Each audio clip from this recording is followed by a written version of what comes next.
नमस्कार दोस्तों, स्वागत है आपका आईटीआई एग्जाम सॉल्यूशंस में। दोस्तों आज हम पीजीसीएल 2024 के प्रीवियस ईयर क्वेश्चन पेपर को सॉल्व करेंगे। तो चलिए दोस्तों क्वेश्चन सॉल्व करना स्टार्ट करते हैं। क्वेश्चन नंबर 1 है, which of the following alternator type is commonly used in power plant and large industrial application. निम्नलिखित में से कौन सा अल्टरनेटर प्रकार आमतौर पर बिजली संयंत्रों और बड़े औद्योगिक अनुप्रयोगों में उपयोग किया जाता है? A DC alternator, B brushless alternator, C induction alternator and D synchronous alternator. दोस्तों अधिकतर हम दो तरह के अल्टरनेटर का यूज करते हैं पावर प्लांट में। एक होता है ब्रशलेस अल्टरनेटर और दूसरा होता है सिंक्रोनस अल्टरनेटर। अगर हम कॉमन की बात करें कि कौन सा कॉमन अल्टरनेटर यूज होता है, वो होता है सिंक्रोनस अल्टरनेटर। ऑल्दो आज के टाइम पे हम ब्रशलेस अल्टरनेटर को यूज करने लग गए हैं, लेकिन most of the power plant में हम अभी भी सिंक्रोनस अल्टरनेटर का इस्तेमाल कर रहे हैं। अब सिंक्रोनस अल्टरनेटर में भी दो तरह के अल्टरनेटर होते हैं, एक होता है साइलेंट पोल एंड दूसरा होता है सिलेंड्रिकल पोल या नॉन साइलेंट पोल। अब ये क्वेश्चन आपके लिए है कि साइलेंट पोल अल्टरनेटर या सिलेंड्रिकल अल्टरनेटर में से कौन सा अल्टरनेटर पावर प्लांट में यूज होता है। सिंक्रोनस अल्टरनेटर को हम इसलिए इस्तेमाल करते हैं क्योंकि ये बहुत ज्यादा एफिशिएंट होते हैं, बहुत ज्यादा रिलायबल होते हैं और ये काफी लार्ज रेंज के वोल्टेज को प्रोड्यूस कर सकते हैं। और इनका एक और एडवांटेज है कि हम इन अल्टरनेटर्स को पैरेलल ऑपरेशन के लिए इस्तेमाल कर सकते हैं। अगर आपने पैरेलल ऑपरेशन ऑफ अल्टरनेटर पढ़ा होगा तो ये एक बहुत इंपॉर्टेंट फैक्टर होता है किसी भी पावर ग्रिड में। अब ब्रशलेस अल्टरनेटर के फायदे क्या है? एक तो इसमें ब्रश नहीं होते हैं, इसलिए इसको बोला जाता है ब्रशलेस अल्टरनेटर, जिसकी वजह से इन पे जब ब्रश नहीं होते हैं तो उनमें वेयर एंड टेयर काफी ज्यादा कम आते हैं, जिसकी वजह से ये ज्यादा रिलायबल होते हैं। सो दोस्तों option number D synchronous alternator इसका राइट ऑप्शन होगा।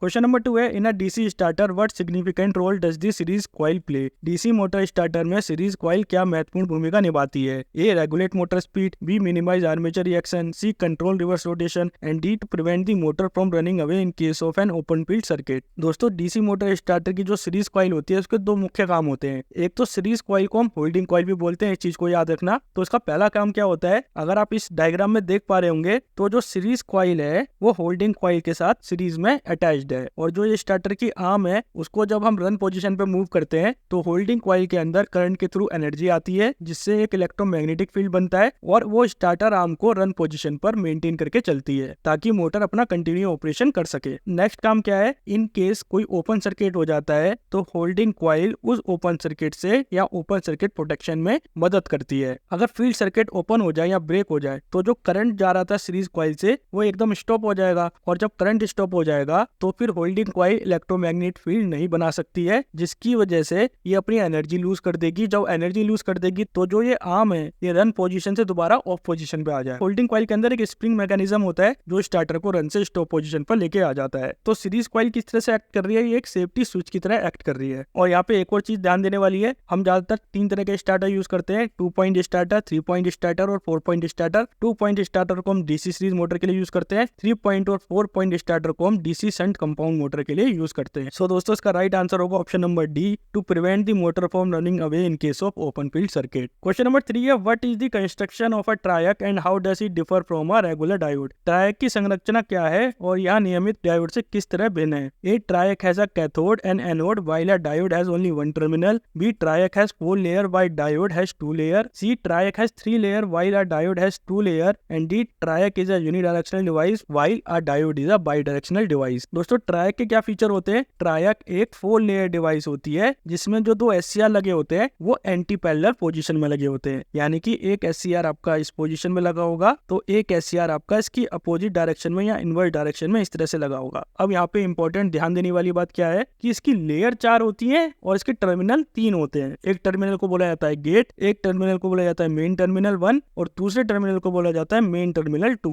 ट्रायक एक बाई डायरेक्शनल स्विच होता है, यानी कि वो पॉजिटिव साइड और नेगेटिव साइड दोनों वे में कंडक्ट कर सकता है। ट्रायक को ट्रिगर करने के लिए हमें करंट पल्स को गेट टर्मिनल पे अप्लाई करना पड़ता है। जो मेन टर्मिनल 1 है और मेन टर्मिनल 2 है वो ट्रायक के दोनों पी साइड और एन साइड रीजन में कनेक्टेड रहते हैं। अब इस ट्रायक की एप्लीकेशन क्या होती है? इसको हम एसी पावर कंट्रोल एप्लीकेशन के लिए यूज करते हैं, जैसे कि लाइट डिमर के लिए, मोटर स्पीड कंट्रोल के लिए। अब डायोड की खासियत क्या होती है? डायोड एक 2 लेयर डिवाइस होता है जिसकी लेयर होती है पीएन जंक्शन की, और इसमें 2 ही टर्मिनल होते हैं, एक होता है एनोड और दूसरा होता है कैथोड। ये करंट को केवल एक डायरेक्शन में फ्लो कर सकता है, यानी कि केवल फॉरवर्ड डायरेक्शन में फ्लो कर सकता है। रिवर्स डायरेक्शन में डायोड एक ओपन सर्किट की तरह काम करता है। इसका इस्तेमाल किस लिए करा जाता है? इसका इस्तेमाल रेक्टिफिकेशन के लिए करा जाता है, सच एस अगर हमें एसी को डीसी में कन्वर्ट करना हो उसके लिए हम डायोड का यूज कर सकते हैं, या हमें अगर वोल्टेज को लिमिट करना हो उसके लिए हम डायोड का यूज करते हैं, जैसे कि जेनर डायोड का यूज करते हैं। सो दोस्तों option number B, triac has 4 layer while a diode has 2 layer, इसका राइट ऑप्शन होगा। क्वेश्चन नंबर 4 है, what effect does increasing the speed of an alternator have on its frequency? Alternator की गति में वृद्धि से उसकी आवृत्ति पर क्या प्रभाव पड़ता है? आपके ऑप्शन है A can not be determine, B it remain unchanged, C it increases and D it decreases. तो बहुत सिंपल सी चीज है, जो सिंक्रोनस स्पीड होती है उसका फॉर्मूला क्या होता है 120 f अपॉन में p, यानी कि synchronous speed is directly proportional to frequency. अगर स्पीड बढ़ेगी तो फ्रीक्वेंसी भी बढ़ेगी। तो समानुपाती होने का मतलब यही होता है कि अगर आप किसी एक चीज को इंक्रीज करेंगे तो दूसरी चीज भी सेम दर से इंक्रीज होगी। So option number C it increases इसका राइट ऑप्शन होगा। क्वेश्चन नंबर 5 है what is the typical shape of the coil in a core type transformer? Core प्रकार के ट्रांसफॉर्मर में कॉइल की विशिष्ट आकार क्या होता है? दोस्तों जो कोर टाइप ट्रांसफॉर्मर होता है उसका आकार होता है सिलेंड्रिकल, इस चीज को ध्यान में रखना। और इस सिलेंड्रिकल कॉइल को हम एक कॉमन कोर के अंदर रैप करते हैं। फॉर एग्जांपल ये हमारा एक कॉमन कोर है, इसकी दोनों साइड पे कॉइल को रैप करा जाएगा। और इसका स्ट्रक्चर कैसा होता है? इसका स्ट्रक्चर होता है सिलेंड्रिकल। और जो ये कोर बना होता है ये छोटी छोटी शीट्स का बना होता है ताकि हम एडी करंट को कम कर सकें। इन शीट्स की जब छोटी छोटी शीट्स को हम रखते हैं इन्हें बोला जाता है लैमिनेशन। वाइंडिंग को सर्कुलर सिलेंड्रिकल कॉइल के रूप में लगाया जाता है। इसकी लेयर कैसी होती है? हेलिकल लेयर्स होती हैं और इन लेयर को इंसुलेट करा जाता है with the help of paper और माइका।